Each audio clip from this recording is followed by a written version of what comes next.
Avez-vous un locataire problématique qui ne paye pas son loyer? En quelques étapes simples, je vais vous expliquer comment entreprendre une démarche auprès du TAL, soit le tribunal administratif du logement. Voyons premièrement quelles sont les obligations du locataire en termes de loyer. Dans un bail officiel, à la section D, on y voit clairement qu'il s'est inscrit que le locataire doit payer, si la petite case est cochée, le premier du mois ou sous le premier du terme. À l'article 1903 du Code civil, le loyer est payable à chaque premier jour du terme. Il est donc très important de bien définir son terme avec son locataire. Maintenant qu'on sait que le locataire doit payer son bail le premier du mois, qu'arrive-t-il à partir du 2, le 3, le 4? À quel moment doit-on déposer notre demande? Je vous résume rapidement sur une ligne du temps les dates importantes à retenir. Premier du mois, l'argent rentre, paiement. Ensuite de ça, deuxième du mois,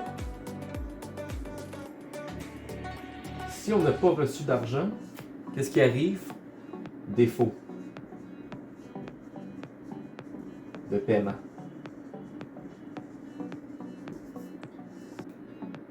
Si on souhaite l'expulsion du locataire pour quelque raison que ce soit, on est mieux d'attendre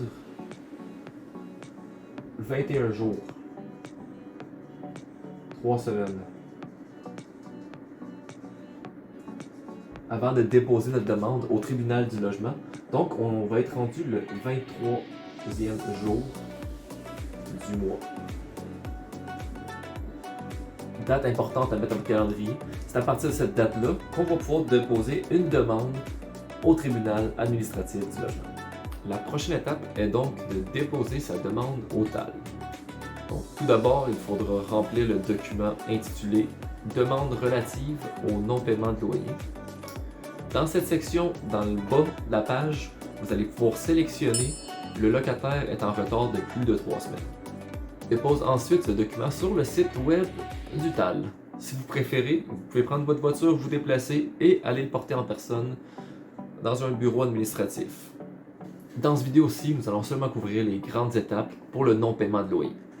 Par contre, dans une future vidéo, je vais toutes vous décrire les étapes à suivre pour un retard fréquent de paiement.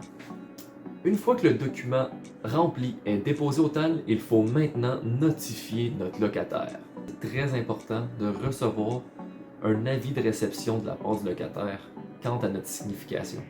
On ne peut pas seulement lui envoyer un petit courriel et dire « Hey, en passant, j'ai ouvert un dossier au TAL ». Ça se peut qu'il vous réponde jamais. Première façon, à travers l'application Pronotif de la Corpic. Ça nous permet d'envoyer un courriel avec preuve de réception une fois que le locataire a ouvert la pièce jointe.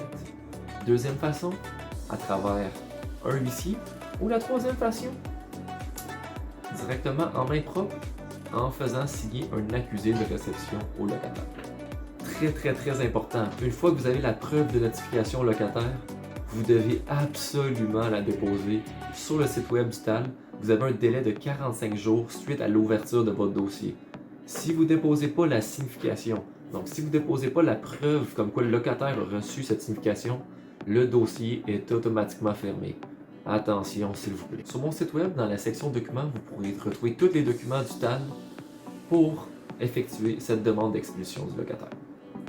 Quelques semaines plus tard, vous allez recevoir une date de comparution à laquelle vous allez devoir assister. Pour vous préparer, vous allez avoir besoin des documents suivants. Un bail, la reconduction, la preuve de signification, des pièces d'identité de tous les locataires sur le bail, à moins d'avoir une procuration qui permet de représenter l'autre locataire. Vous allez enfin recevoir la décision du juge. Donc pour un retard de 21 jours et plus, c'est une expulsion automatique. Cependant, le jugement n'est pas exécutoire au jour de réception. Le locataire a encore 10 jours parce que, pourquoi pas? Donc on donne un autre 10 jours au locataire pour avoir la chance de vous rembourser toutes les sommes dues, incluant les intérêts, les frais de dossier, les frais d'huissier. Si vous avez d'autres frais, n'hésitez pas à les demander à ce moment-là. Ces 10 jours permettent aussi au locataire de contester la décision du juge. Donc, si le locataire n'était pas présent durant la première parution, il a l'opportunité à ce moment-là de contester. Des fois, vous allez voir, les locataires ont d'autres raisons, ils vont contester pour se gagner un mois ou deux de plus. Vous devrez ensuite repasser en cours, vous allez avoir un nouveau jugement, suite à quoi on va pouvoir exécuter. Le jour J est enfin arrivé, mais attention, ce n'est pas au propriétaire de faire un coup de circuit à la Bautista. Il faudra engager un huissier de justice qui va venir donner au locataire un dernier délai pour engager ses déménageurs et déménager. Suite au délai, s'il reste encore des meubles, le déménageur du huissier va se débarrasser et vider le logement au complet. Et à ce moment-là, vous pourrez changer la serrure. C'est toute qu'une montagne russe d'émotions, mais la procédure en vaut la peine parce que vous voulez certainement pas être pris avec un mauvais locataire. Dans un autre monde, si votre locataire paye, c'est déjà bien, mais qu'il paye jamais à temps. Voyez quels sont vos recours en cliquant sur la vidéo ici.